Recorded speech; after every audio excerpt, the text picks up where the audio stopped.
André, né? Vamos lá, André.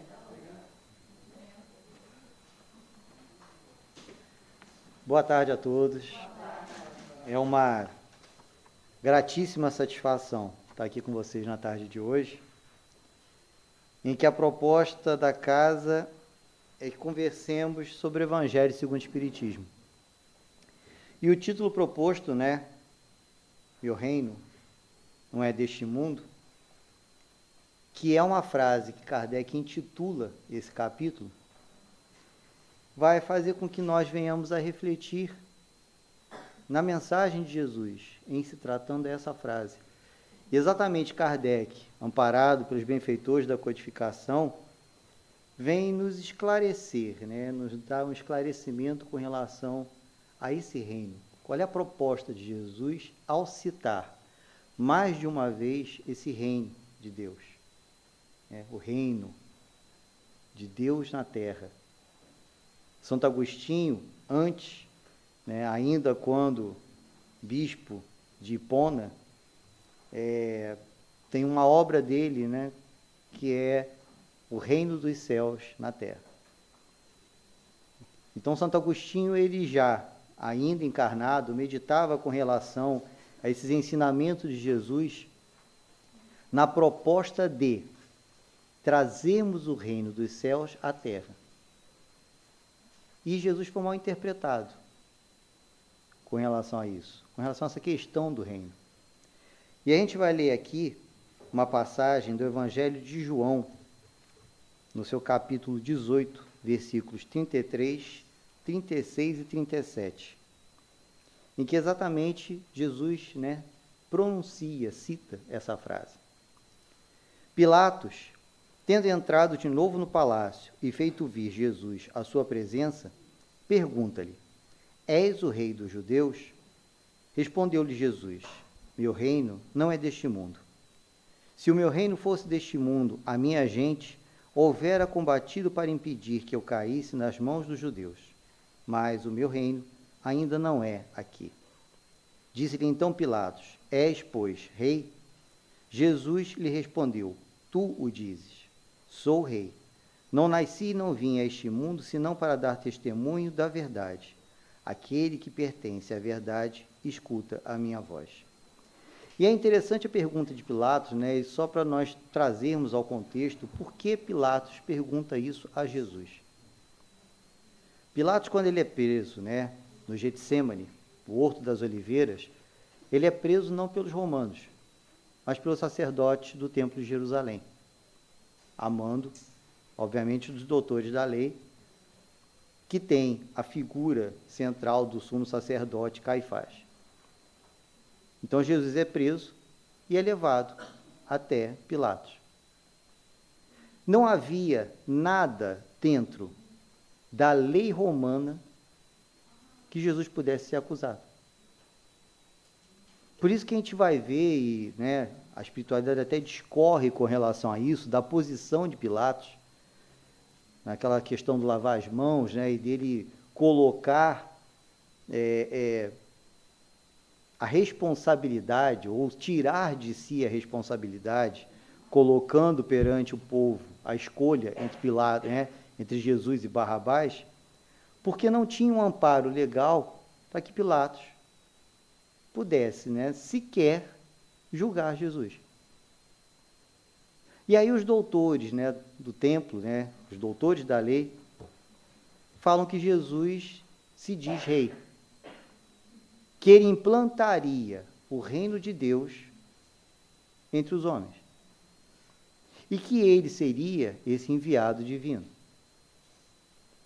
Dentro da cultura judaica, Messias, o enviado direto de Deus. Então, quando é levado Caifás, quando ele é levado a Pilatos, os sacerdotes falam, ele se diz rei. O rei dos judeus à época era, no sentido da estrutura judaica, Herodes Antipas I. Herodes Antipas I, esse era o rei dos judeus. Que na realidade era um rei que ele tinha um controle mais figurado do que propriamente político e social sobre o povo romano, sobre o povo judeu, perdão. Porque tudo era em relação a César. César era o responsável, né? O Império Romano é o que dava direcionamento à região da Galileia, à região da Judéia. Então, não tinha um amparo legal para se julgar Jesus. Então, Pilatos pega dessa frase, né, dessa assertiva feita por Jesus e trazida pelos doutores da lei, de que ele se intitulava rei. E aí ele pergunta, né, és o rei dos judeus? E Jesus dá essa resposta bem enigmática, falando que o reino dele não é deste mundo. Questionado novamente, Jesus fala, tu o dizes. Porque realmente, em nenhum momento Jesus falou que ele era o rei. Em nenhum momento ele falou que ele seria o rei desse reino de Deus na terra. O que ele falava é que ele traria o reino de Deus à terra. Mas não que ele seria esse rei. E aí é muito interessante que nesse capítulo do Evangelho, nós vamos entender exatamente qual é, e aí me antecipo aqui, né, a realeza de Jesus. Nós temos aqui, né, inclusive a passagem do Evangelho de Mateus falando, né, que nós devemos buscar primeiro o reino de Deus. E o Espiritismo vai exatamente nos proporcionar a compreensão do que é esse reino de Deus. Que não é um reino instituído no sentido de uma liderança política, de uma liderança econômica, social. Não é um reino no sentido de uma estrutura física. É um reino muito mais profundo, muito mais diferenciado. E é exatamente isso que o Espiritismo vem fazer com que nós venhamos entender. Que o reino de Deus, tão citado por Jesus, não é um reino exterior. Não é um reino no sentido de uma estrutura política. É um reino no sentido de aquisição. Por isso Jesus falar, né? O meu reino não é deste mundo. E é muito interessante nós pararmos para pensar nessa frase de Jesus, falando que o reino não é deste mundo. E se nós pegarmos a frase de Jesus e trouxermos a nós, nosso reino de Deus não é desse mundo. Porque o reino de Deus é a evolução, a sublimação do espírito, o seu aprimoramento moral. Então, sim, o reino de cada um de nós que aqui está encarnados e desencarnados não é do mundo físico, é algo íntimo. É algo que, na realidade, trazemos já dentro de nós e estamos em processo de desenvolvimento. Porque nós fomos criados por Deus destinados à perfeição. Destinados a essa evolução plena no sentido de espírito. Então, esse reino já existe em nós. O que estamos fazendo é, no transcurso aí de séculos, quiçá milênios, estamos construindo esse reino.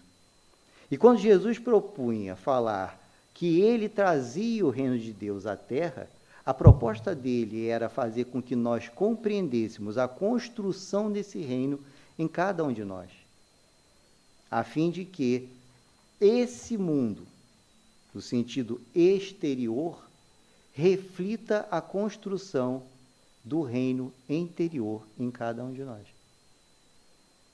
Então, quando ele fala que o reino dele não é deste mundo, é nesse sentido. Não é algo no aspecto físico, não é algo no aspecto de uma estrutura social. Não é algo que nós podemos visualizar. Muito pelo contrário. O reino de Deus nós vivenciamos. É muito mais a vivência do que a visualização. Por isso as pessoas não entendiam muito bem, na época de Jesus, essa questão do reino divino. Porque esperava o povo judeu uma estrutura social de reino. E não é isso. É uma estrutura de vivência, em que essa sublimidade nos aproxima do Pai. E aí, no Evangelho segundo o Espiritismo, né, Kardec coloca como primeiro tema a ser abordado a vida futura, que inclusive está aqui na titulação, né, que é o que nos espera na vida futura. Se nós pararmos para pensar, né, na nossa vida, agora, no plano físico, a impressão que venhamos a ter, talvez no primeiro momento, é que tudo aquilo que fazemos é improfícuo ou improdutivo. Alguns diriam até, mas por que eu vou fazer isso, se eu não vou modificar o outro? Por que eu tenho que me modificar se o mundo está do jeito que está? Como vou acreditar numa mudança desse planeta para um outro estágio, se eu ligo a televisão, se eu ando na rua, se eu tenho dentro da minha casa pessoas, situações e fatos que me fazem desacreditar nisso? Então é uma questão de reflexão muito grande. Porque quando olhamos o mundo, nós ficamos pensando, né? Essa vida futura, quando vai vir? Esse reino, quando vai ser instituído? Por isso, essa construção ser íntima. Eurípides Barçanufo, ainda, né, quando jovem, ele era um trabalhador assíduo do movimento católico, na cidade de Sacramento. Aquela participante mesmo, né? E uma das coisas que mais deixava Eurípides Barçanufo intrigado era o Sermão do Monte. Os ensinamentos de Jesus do Sermão do Monte. E especificamente as chamadas bem-aventuranças.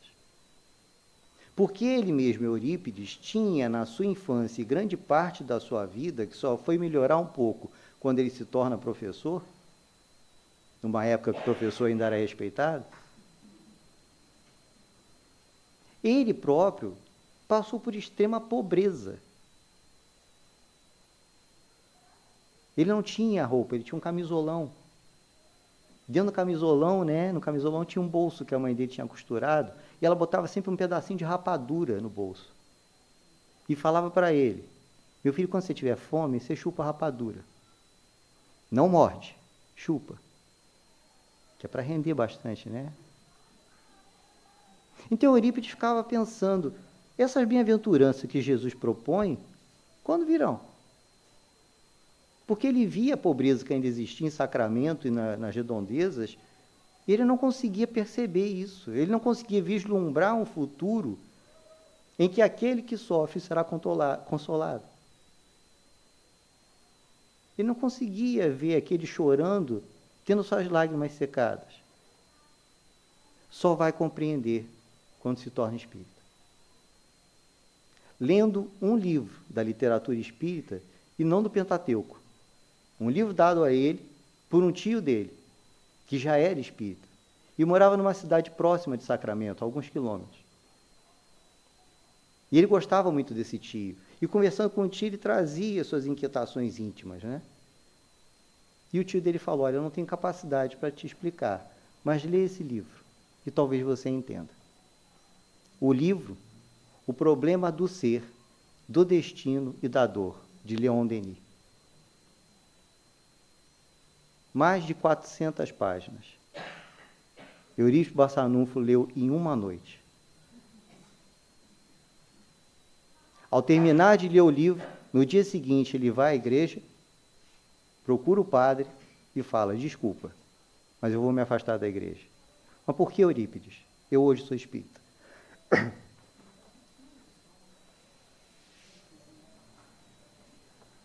E Eurípides foi entender, lendo o problema do destino, do ser, né, da dor, que as bem-aventuranças de Jesus não era para o reino físico, não era para cá, é para essa vida futura. Então nós estamos aqui, encarnados, construindo, como assim dissemos, esse reino dos céus, esse desenvolvimento do nosso espírito. E com relação à vida futura, Kardec coloca aqui, por essas palavras, né, a passagem evangélica que lemos, Jesus claramente se refere à vida futura, que ele apresenta em todas as circunstâncias como a meta a que a humanidade irá ter e como devendo constituir objeto das maiores preocupações do homem na Terra. Todas as suas máximas se reportam a esse grande princípio. Então Kardec ele coloca isso, né, que na realidade todos os ensinamentos de Jesus não é para nós trazermos aqui, para esse momento. É para ser o consolo nesse momento, a orientação nesse momento a uma vida futura. E eu costumo falar isso, né? Nós somos espíritas que esquecemos que somos espíritos. E nós queremos desde já as bem-aventuranças, se assim podemos colocar, em nossa vida atual. Não compreendemos ainda que todos nós que aqui estamos num processo de provas e expiações. Não ainda num processo em que estamos já aprimorados a ponto de recebermos as bem-aventuranças, mas estamos construindo esse reino de Deus. Ah, André, então você quer dizer que o espírita nasceu para sofrer? Não. O espírita, ele compreende o porquê do sofrimento. Então, quando Kardec coloca isso aqui, é essa análise que nós temos que fazer. Tudo que Jesus coloca, que se nós lermos o que Jesus coloca no Evangelho e olharmos a sociedade, fala, não encaixa. Mas não encaixa porque Jesus ele não olha o plano físico, ele não olha o reino físico. Ele olha esse reino de Deus, que na realidade é a construção de cada um. O aprimoramento do espírito, o desenvolvimento moral, a mudança de conduta, ver a vida de forma diferente. Joana mesmo fala, né? A dor e o sofrimento a todos nós é necessário. Mas como vamos passar por essa dor e sofrimento é uma escolha nossa. Então a questão está em como você vai passar pelas dificuldades, não a dificuldade em si. A dificuldade é de vir. Jesus ele não mentiu para nenhum de nós. Na vida tereis atribulações. Enquanto vocês estiverem aqui, vão ter dificuldades. Mas tem de bom ânimo. Então temos que entender que Jesus nos estimula a vivência das dificuldades do momento atual como a construção desse reino, desse aprimoramento a uma vida futura. Porque, como eu disse, né, somos espíritas, esquecemos que somos espíritos e esquecemos que somos reencarnacionistas. Estamos aqui temporariamente. Nossa, fulano tem 100 anos de idade. É muito. Aos nossos olhos, e no sentido cronológico do plano físico, 100 anos de idade é um sopro perto da imortalidade do espírito. Então nós estamos aqui, independente do tempo em que estejamos transitando aqui, nesse processo de aprimoramento, em que o tempo pouco importa. Importa, na realidade, como aproveitemos o tempo.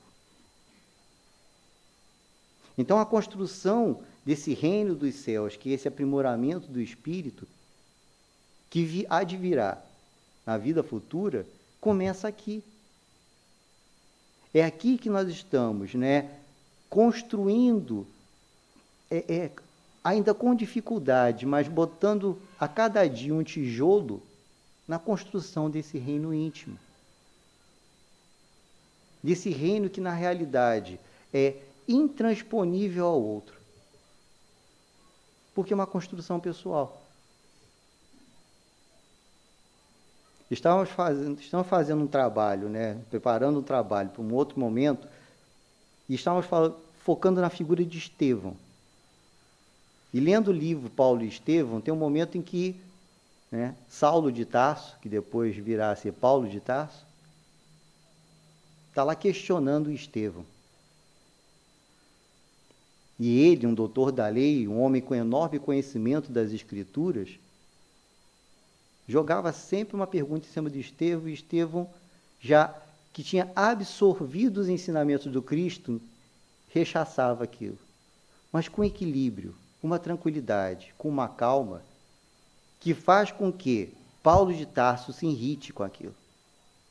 A calma de Estevão irritava Paulo. Estevão já tinha construído, em alguns anos, o reino de Deus em si. Por isso que nós falamos que essa construção do reino de Deus, ele não tem um tempo pré-estabelecido. Ele tem um empenho nosso em construí-lo e a busca de um caminho nessa construção. Então, se queremos algo melhor para a próxima encarnação, é agora que temos que fazer. E muitas vezes nós espíritas nos esquecemos disso.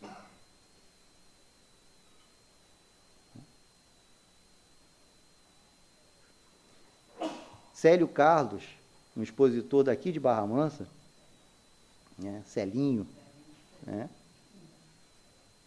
ele, certa feita, fazendo uma palestra aqui no Zicorta, falou uma coisa muito interessante. Tinha tido uma publicação de uma obra espírita em que falava sobre o Sanatório Esperança, o Hospital Esperança. Um hospital construído para os espíritas. O hospital construído para os espíritas, a pedido de Eurípides Barçanufo, diretamente a Jesus. Ele foi construído. Aí foi uma polvorosa, né? Porque aí todo mundo falou assim, o espírita agora tem um hospitalzinho próprio para si. Aí o Célio Carlos deu aquela cutucada, né, o Celinho. Gente, quando Eurípides construiu, são para aqueles espíritas que são atuantes, participativos e, acima de tudo, vivenciam o espiritismo. Não é para todo espírita. Todo mundo que estava rindo na palestra ficou sério. Por quê? Se queremos construir algo da vida futura, e até mesmo no plano espiritual, é aqui que temos que fazer, senão não haveria justiça divina. A justiça divina ela se dá e está intimamente ligada àquilo que nós fazemos enquanto estamos aqui. É isso que nós temos que parar para refletir. Que a nossa vida futura, a construção começa aqui. Agora, nesse instante, hoje, nesse dia. Se não pensarmos assim, nós nunca vamos vislumbrar algo melhor. Porque, infelizmente, somos imediatistas, né? André, não dá para ser nessa vida. Nessa vida você pode começar até a ter algumas alegrias e satisfações, mas não de forma plena. E essas alegrias e satisfações que você até terá nessa vida, apesar de não ser de forma plena, elas só advêm daquilo que você faça em contributo ao outro, a benefício de si próprio.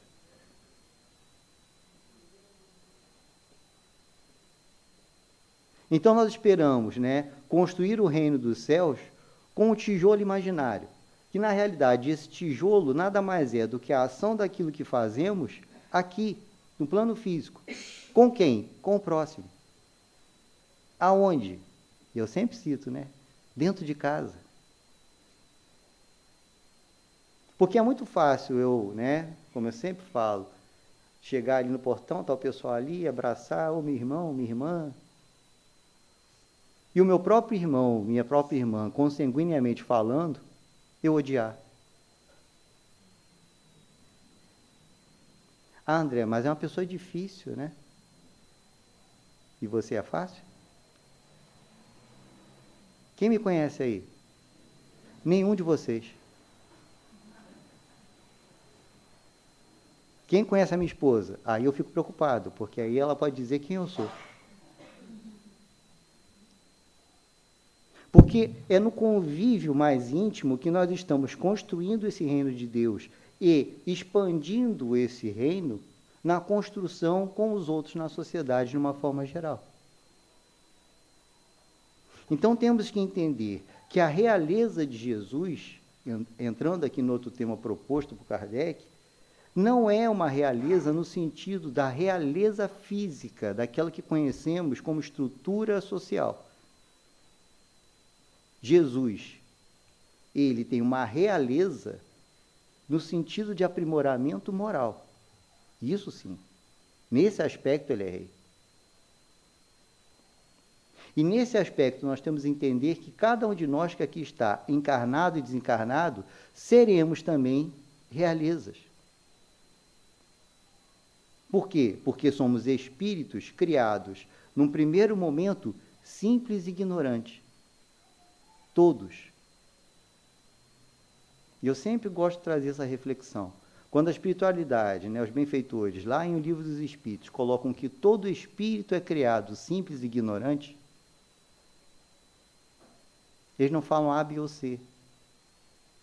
Então, se nós pegarmos Jesus, que como eles mesmos falam, é guia e modelo, Jesus é um espírito que foi então criado simples e ignorante. E que no transcurso do tempo foi criando em si uma evolução moral tal que hoje lhe dá essa realeza, não a realeza vista pelos homens. Por isso ele fala, meu reino não é deste mundo. O reino dele é algo íntimo, é algo construído. Se meu reino fosse deste mundo, aqueles teriam vindo me ajudar. E o que ele falava? Ele falava dos espíritos superiores que junto com ele coordenam o planeta, que estavam ali sempre muito próximo dele, mas que não se prendiam às questiúnculas do plano físico. Objetivavam auxiliar Jesus no seu missionato, na sua missão de vida espiritual. De fazer com que o homem entendesse que a vida espiritual se sobrepõe à vida física. Nós não somos seres materiais.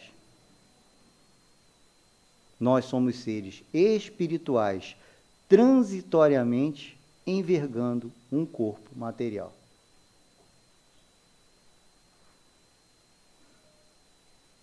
Nós não somos isso. Nós somos, na realidade, muito mais profundo do que isso. Nós somos essa essência, o espírito, que tem em si um pouco de Deus. Por isso, Jesus fala, Deus está dentro de vós. E nesse processo dessa construção desse reino, é exatamente isso que nós estamos buscando. Potencializar essa essência divina que todos nós já possuímos. Ao dia em que teremos ela num estágio tal que seremos, sim, espíritos puros como Jesus. Nossa, André, mas isso parece tão distante. Pode ser.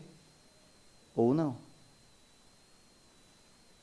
Porque, como eu disse aqui, Estevão, em alguns anos de vida, se modificou. Quem já leu Paulo e Estevão? Só levanta a mão. Como é que Estevão modificou? Sofrendo. Ah, você quer dizer então que a gente tem que sofrer? Não, é que infelizmente o sofrimento para nós é ainda uma ferramenta pedagógica. Prova. O que é a prova, né? Quem é professor aqui? É um instrumento de avaliação, para você ver, está sabendo ou não está sabendo. Isso é a prova. Então você recebe o ensinamento, tem a prova, e aí você demonstra se está sabendo ou não. A diferença de Estevão é que ele passou pela prova e mostrou que estava sabendo muito. Então, esse processo de crescimento do nosso espírito, por mais que pareça algo longínquo ou distante, pode ser longínquo ou distante ou não, vai depender de nós. Do empenho que tenhamos em desenvolver esse reino dos céus em nós. Em construir em nós essa vida futura. Em pensar, eu quero ser feliz. E entender que essa felicidade é algo que você está buscando ainda. A busca pela felicidade, na realidade, é o espírito que entende que ele pode ser muito mais do que ele é. Por isso que todos nós buscamos a felicidade.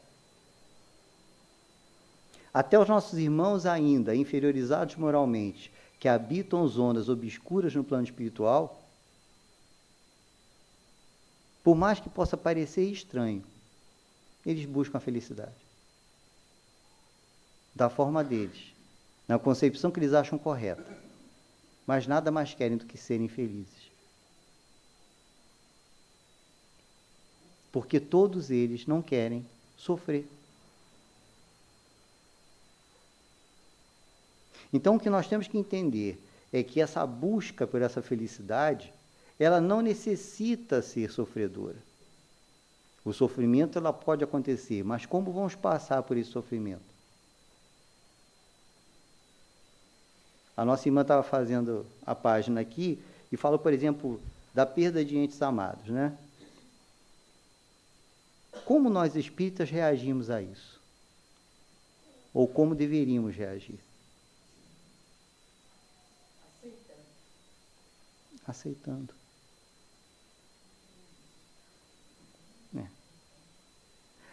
O porquê da aceitação, né? Porque aceitar, no sentido de você aceitar porque você compreende. Compreende que, na realidade, é um período transitório. Compreende porque, na realidade, você sabe que você é um espírito. Compreende porque você sabe que esse espírito, ele é imortal. O que morre é o corpo, não o espírito.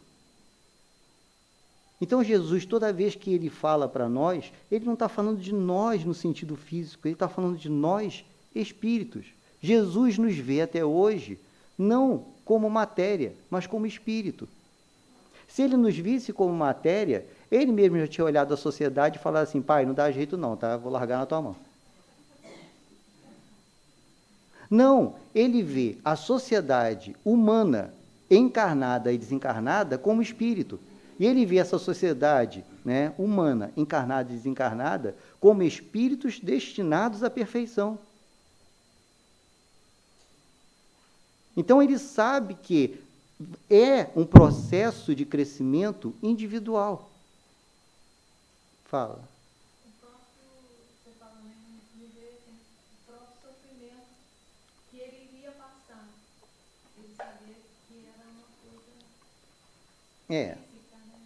Nossa irmã está falando aqui, né, da própria paixão de Cristo, né, do sofrimento físico pelo qual ele passou. Né? Ele sabia que era necessário, ele aceitou. Ele aceitou.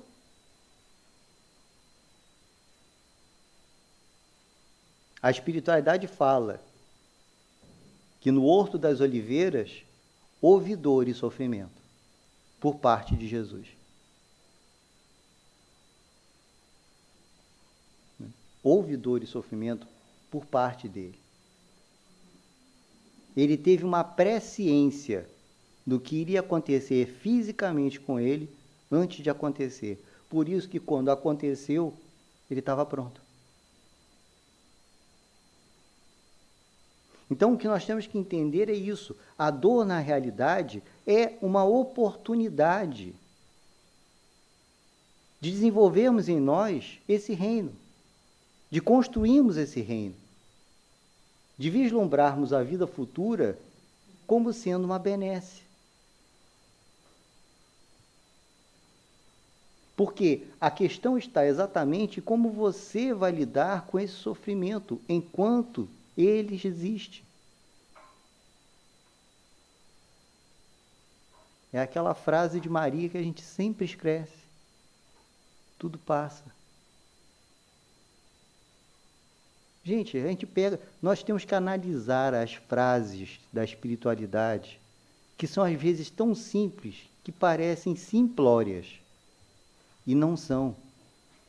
É de uma profundidade enorme. Quando Maria fala tudo passa, é para cada um de nós que aqui está. Porque ela sabe que tudo passa. Independente da dor que seja, passa. A perda de um ente amado, você vai ter a saudade. Isso vai existir. Mas a dor, isso passa, se você souber passar por ela. Então, o que nós temos que entender é que dentro dessa questão de que existe, né, uma transitoriedade em tudo na vida é transitório. Já pararam para pensar? A infância é transitória. A mocidade é transitória. A velhice é transitória. A morte, não, essa não é transitória. Não é, porque você sai de uma esfera, vai para uma esfera extrafísica e daqui a pouco começa o ciclo de novo. Tudo é transitório. O planeta está num processo de transição. Então, até a evolução do planeta, o estágio que o planeta Terra se encontra, é transitório. Então, se tudo é transitório, tudo passa. A única coisa que não passa é exatamente isso que Jesus propunha, a construção desse reino de Deus, quer dizer, o aprimoramento do nosso espírito, o desenvolvimento da nossa moral, aquilo que nós vamos adquirir de patrimônio pessoal. A gente fica olhando, né, às vezes, a biografia, por exemplo, de Chico, de Divaldo, de Bezerra, de Kardec, e fala assim, gente, não foi fácil. E não foi. André, Oi. me fez lembrar da minha mãe, ela falava pra gente, a hora que a gente sentia dor, machucava, né, aquele lembra, calma, meu filho, tudo passa, menos amar a Deus. Lembrei dela direitinho falando. A Moré está falando, né, que a mãe falava, tudo passa, menos amar a Deus. Até um espírito que ele é ateu, ele temporariamente está passando por isso. Mas dia vai chegar em que isso vai passar. Porque o espírito, e aí trazemos quase sempre, né, você não vê desencarnados que são ateus. Você vê encarnados que são ateus. Porque o encarnado que ele é ateu, na realidade, ele é um espírito que está brigado com Deus. Por algo que aconteceu e que ele acha que a culpa é divina. Quando ele desencarna, ele vê que na realidade a culpa não é divina. É dele. Ele pode não aceitar isso. Porque, né, nós não temos o problema do orgulho. E o desencarnado, por orgulho, ele fala, não, o problema é o outro. O problema é o outro, não sou eu. Fala aqui alguém que já foi obsessor. Não, o problema não sou eu, foi o que ela fez comigo. E aí os benfeitores falam, mas meu filho, por que você não muda? E deixa de se preocupar com ela. Porque o problema não é o outro, é você. Quem faz terapia adora essa frase, né? Quando o psicólogo fala que o grande problema da sua vida, na realidade, é você perante os problemas que tem a sua vida. Como você lidar com estes problemas, que às vezes se tornam muito maiores do que são, porque você é imediatista. E Jesus, ele não trabalhava com imediatismo, ele trabalhava sempre, como eu falo, nos vendo como espíritos. Quando que esse espírito vai conseguir? Como diz os nossos irmãos do movimento carismático da Igreja Católica, não sei, é no tempo de Deus. E é profundo, porque é realmente no tempo de Deus. já que Deus é a inteligência suprema, mas o que nós temos a certeza é que dentro desse tempo de Deus, isso vai acontecer. Porque é algo inevitável. Então, Jesus ele tinha, né, essa realeza nesse sentido, daquilo que ele tinha adquirido, né? Olha o que Kardec coloca aqui no item 4. A realeza moral se prolonga e mantém o seu poder, governa sobretudo após a morte. Sob esse aspecto, não é Jesus mais poderoso rei do que os potentados da terra? Razão, pois, lhe assistia para dizer a Pilatos, conforme disse, sou rei, mas o meu reino não é deste mundo. Por conta disso, ele tinha uma realeza moral. Nós temos uma realeza moral? Temos. Ah, André, mas ainda não me vejo com essa realeza moral. Não temos ela no estágio de Jesus e potencializada talvez no estágio de espíritos superiores. Mas temos. Por quê? Nós, mesmo que ainda sejamos moralmente equivocados, em relação a outros irmãos nossos encarnados, já estamos um pouco melhores.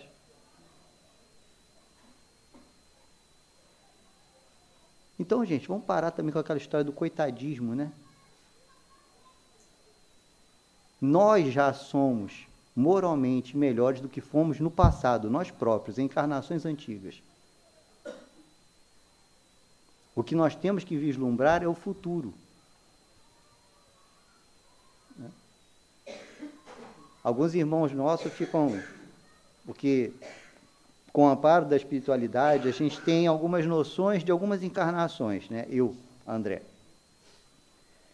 E aí, certa feita, uma pessoa aqui da casa falou, nossa, tão legal você saber isso, né? Eu falei, não. Não é não. Por que não é, André? Eu falei, então, porque quando mostraram para mim, olha, você fez isso, isso, isso, e não teve nada bom, falaram para mim, nós estamos fazendo você conhecer isso para que você não se equivoque de novo e tente mudar e resgatar isso do passado. Então não é bom. É doloroso, mas aí é você pegar aquela dor e utilizar ela como uma ferramenta de modificação.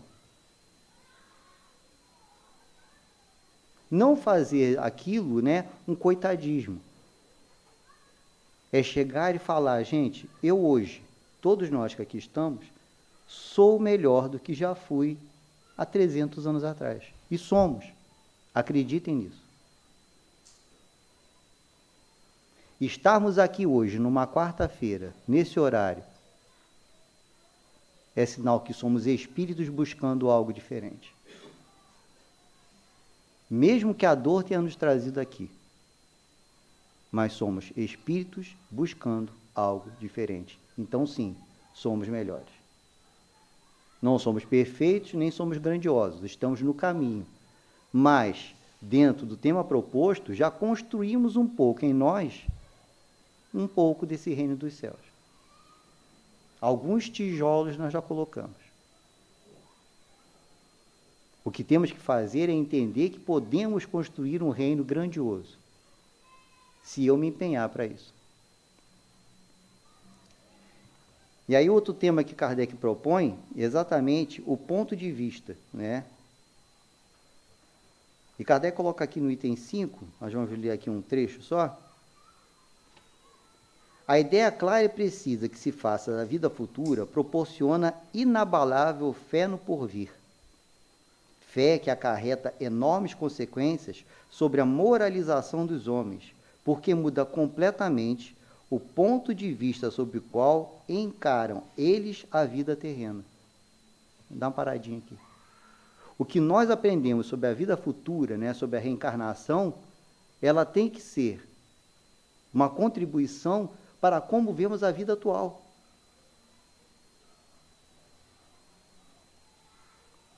Aí, o espírita tem aquele péssimo hábito, né? Ah, gente, eu não consigo mudar nessa, vai ficar para a próxima. vou dar para vocês a resposta que uma amiga espiritual nos deu. Se você está pensando assim, você é extremamente ignorante. Por quê? Ela falou, por que você vai deixar para a próxima algo que você percebe que tem que mudar agora e você tem possibilidade de mudar agora?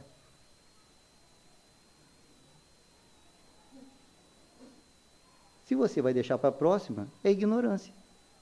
Se você tem conhecimento e quer deixar para a próxima, e pode nem ter a próxima, ou a próxima não ser tão próxima.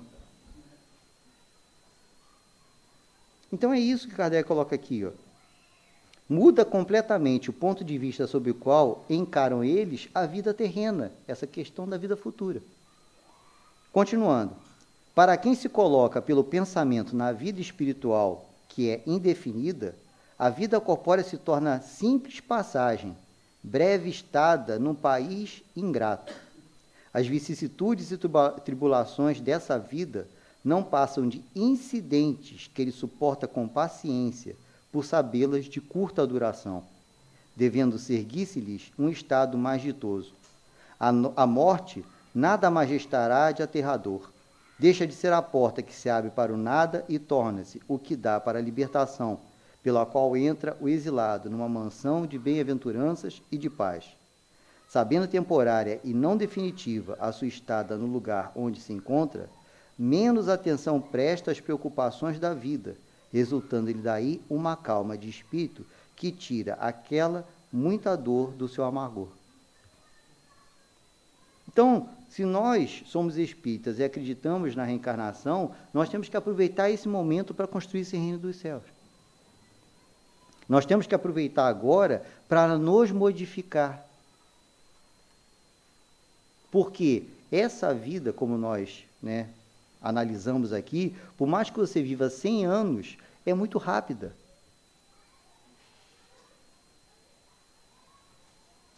E a espiritualidade, conversando conosco, já falou, você sabe qual é a maior decepção do espírito? Ver o tempo que perdeu.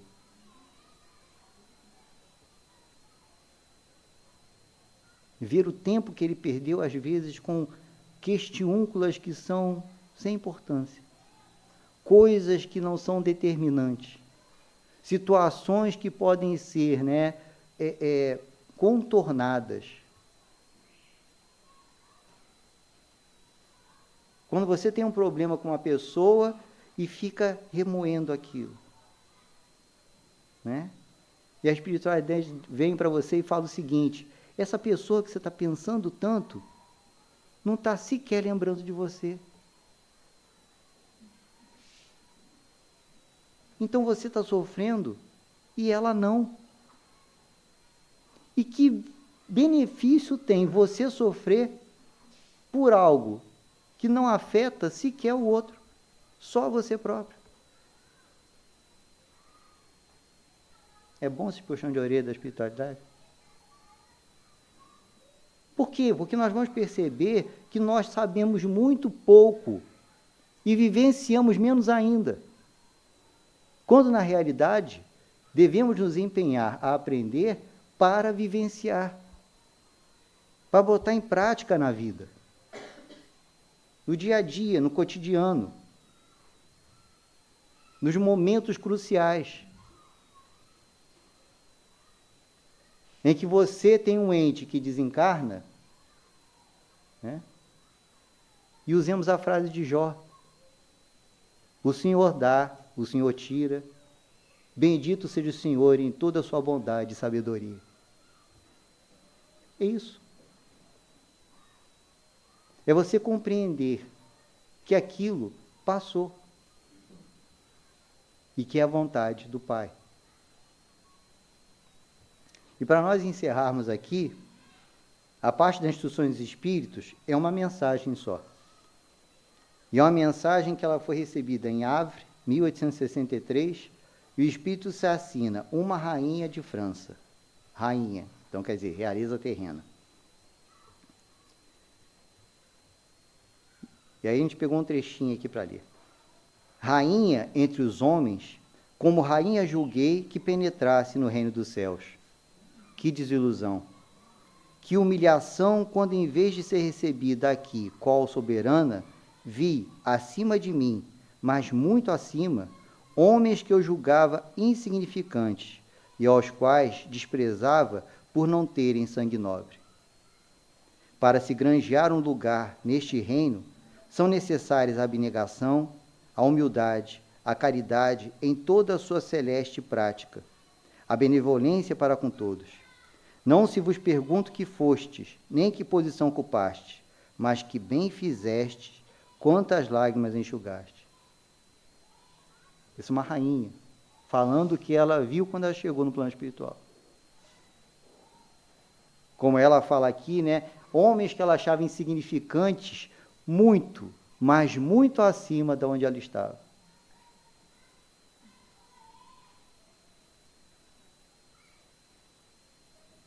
Aí, tem uma parábola, em que Jesus já fala isso. Lázaro e o rico.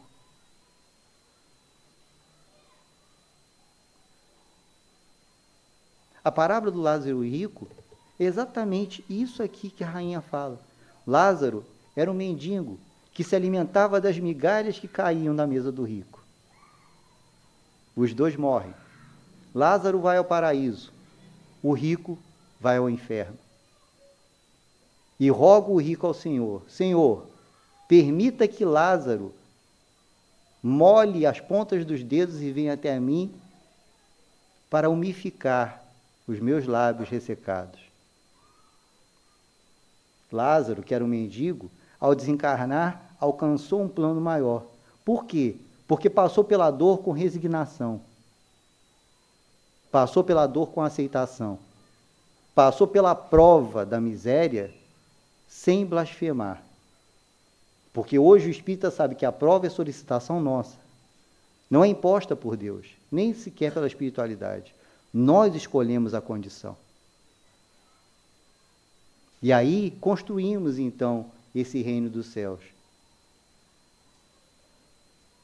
Porque nós temos que lembrar que aquilo que nós pedimos é exatamente o que nós estamos solicitando como ferramenta de modificação.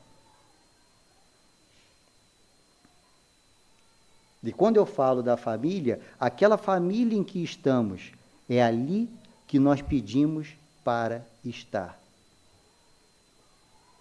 Por mais difícil que isso seja, às vezes, para o espírita, lembrar. E como diz a nossa irmã Valdeia, olhe o seu pai e a sua mãe, que às vezes não são pessoas tão maravilhosas assim, e fizeram você sofrer, e seja grato a elas. Porque você que pediu para eles serem seus pais, e eles aceitaram. Se equivocaram no transcurso do tempo, responderão por isso. Mas se você está encarnado, agradeça a eles, porque eles aceitaram receber você. E assim a gente pode estender a todos os outros núcleos, a todos os outros entes do núcleo familiar. O filho que olha para a mãe e fala assim: nossa, mas você pediu para ser filho dela. A esposa que olha para o marido e fala assim: Jesus, mas você aceitou. O marido que olha para a esposa e fala assim: eu devia estar bêbado quando casei, mas você pediu. Por quê? Porque nós estamos exatamente construindo esse reino dos céus.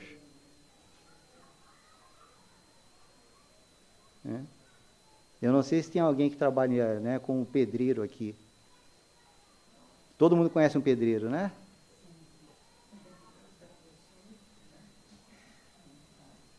Pega para fazer o que o pedreiro faz. Construir é difícil, gente. Um pedreiro sabe disso. Então, é difícil essa construção desse reino. Sim, mas nós podemos fazer com que ela seja um pouco mais leve. Porque, como diz a rainha aqui, quantas lágrimas eu enxugo? Para quantos eu estendo a mão? porque é isso que ela percebeu que encontra lá. Nessa construção dessa vida futura, né? Nessa construção desse reino, nesse aprimoramento moral, o que conta é o que fazemos ao outro, mesmo que seja um pouco. Porque diz um ditado antigo, né? Eu gosto muito de ditado, pessoal mais antigo, né? O pouco com Deus é muito. Nossa, mas é tão pouco que eu estou fazendo. Não é. Parece às vezes pouco para você, mas não é. Então, que nós possamos sair daqui pensando nisso. E para encerrar, eu vou ler aqui uma página do livro Verdade e Vida, psicografado por Chico Xavier, Caminho, Verdade e Vida, perdão, psicografado pelo Chico Xavier, ditado pelo Espírito Emmanuel. É a lição 107, Vinda do Reino. O reino de Deus não vem com aparência exterior. Jesus. Lucas, capítulo 17, versículo 20. Os agrupamentos religiosos no mundo permanecem quase sempre preocupados pelas conversões alheias. Os crentes mais entusiastas anseiam por transformar as concepções dos amigos. Em vista disso, em toda parte somos defrontados por irmãos aflitos pela dilatação do proselitismo em seus círculos de estudo.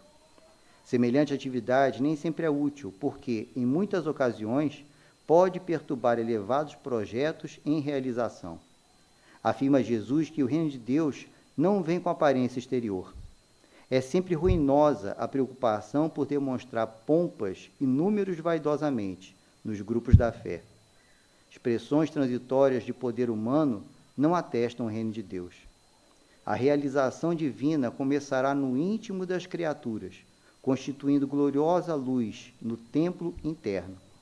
Não surge a comum apreciação, porque a maioria dos homens transitam semicegos através do túnel da carne, sepultando os erros do passado culposo. A carne é digna e venerável, pois é vaso de purificação, recebendo-nos para o resgate preciso.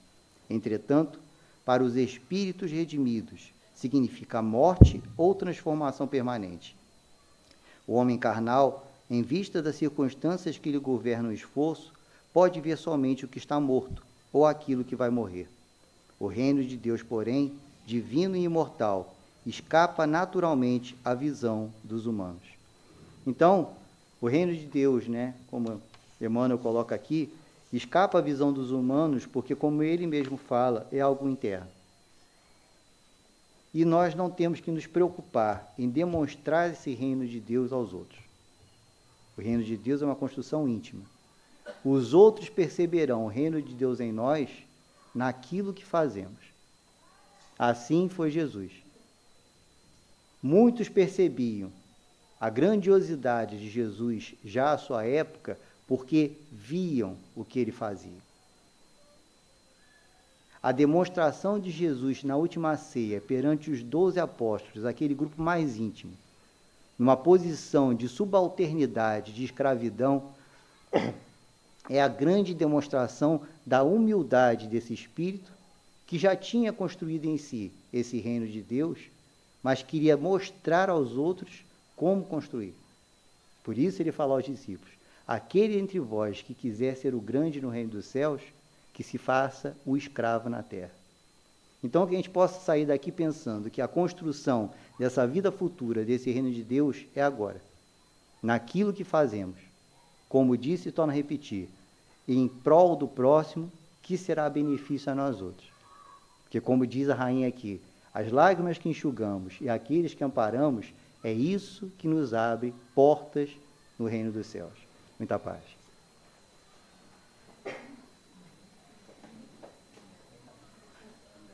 Muito obrigada, André, pelo estudo de hoje, pelos esclarecimentos.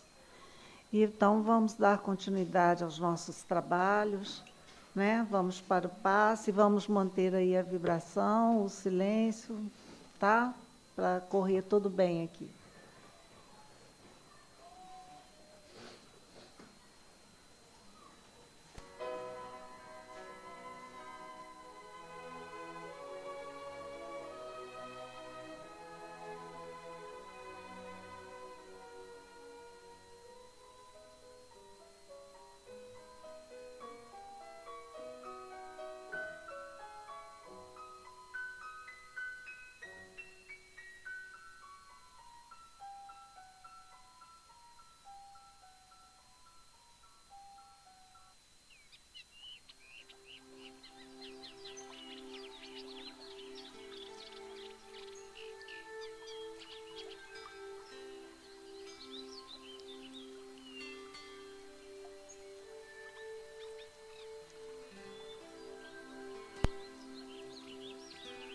Boa tarde a todos.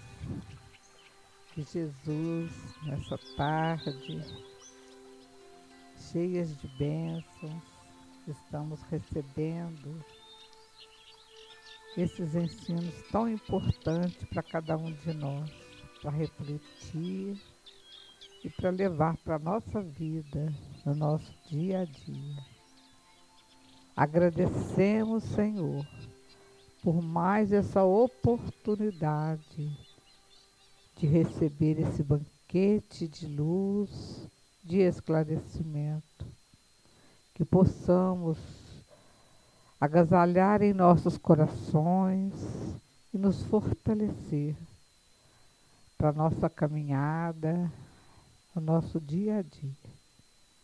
Que a sua paz, que o seu amor envolva cada coração aqui presente. Que possamos levar essas vibrações amorosas e envolver aqueles que nos são caros, os nossos entes queridos, nossos companheiros de trabalho, onde quer que nos encontremos, Senhor. Que possamos levar essas palavras que estamos ouvindo, que estamos conhecendo, e repartir com os nossos irmãos, que todos necessitam desse alimento divino. Que fica conosco, Senhor, hoje e sempre. Graças a Deus, que assim seja.